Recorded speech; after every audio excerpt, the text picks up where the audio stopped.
প্রকৃতির অপরূপ সৌন্দর্যে ঘেরা মৌলভীবাজারের শ্রীমঙ্গল উপজেলা।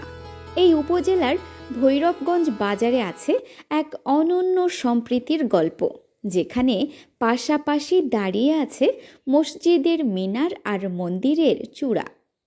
মাত্র ২০ গজ দূরত্বে অবস্থান করছে ভৈরব মন্দির আর মাঝদিহি জামে মসজিদ। দেশের সাম্প্রদায়িক সম্প্রীতির এক উজ্জ্বল নিদর্শন এটি। প্রায় ২ শতক আগে এখানে গড়ে ওঠে ভৈরব মন্দির, আর ১৯৪৭ সালের দিকে নির্মিত হয় মাঝদিহি জামে মসজিদ। সময় হলে কেউ যাচ্ছেন নামাজে, কেউ যাচ্ছেন পূজায়।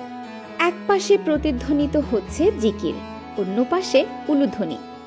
দুই ভিন্ন ধর্মের মানুষ, কিন্তু একসঙ্গে শান্তিপূর্ণ সহাবস্থান।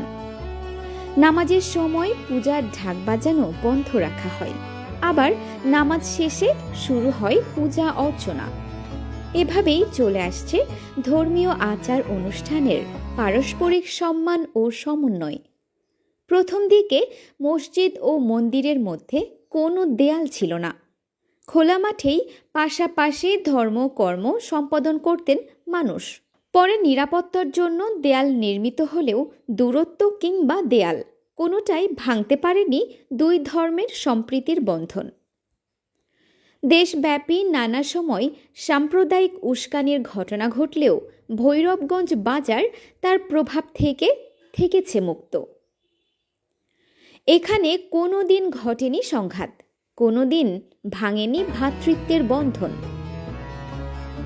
ভৈরবগঞ্জ বাজারের গণ্ডি ছাড়িয়ে আশেপাশের এলাকা যেমন মাঝদিহি চা বাগান, সার্বজনীন দুর্গা মন্দির কিংবা শ্রী শ্রী সার্বজনীন দুর্গাবাড়ি, সবখানে ছড়িয়ে আছে একই সম্প্রীতির ছায়া। এখানেও উৎসব ও ধর্মীয় আয়োজনের পাশাপাশি অংশ নেন হিন্দু, মুসলিম সহ সকল সম্প্রদায়ের মানুষ। ভৈরবগঞ্জ বাজার শুধু একটি ধর্মীয় স্থান নয়, এটি সম্প্রীতির এক জীবন্ত প্রতীক। মুসলিমের আজান আর হিন্দুর ঘণ্টাধ্বনি মিলেমিশে সৃষ্টি করে এক অনন্য সুর। এই সহাবস্থানের শিক্ষা বাংলাদেশের সাম্প্রদায়িক সম্প্রীতির মূল শক্তি। আরিফিন ফারহা, মৌলভীবাজার টিভি।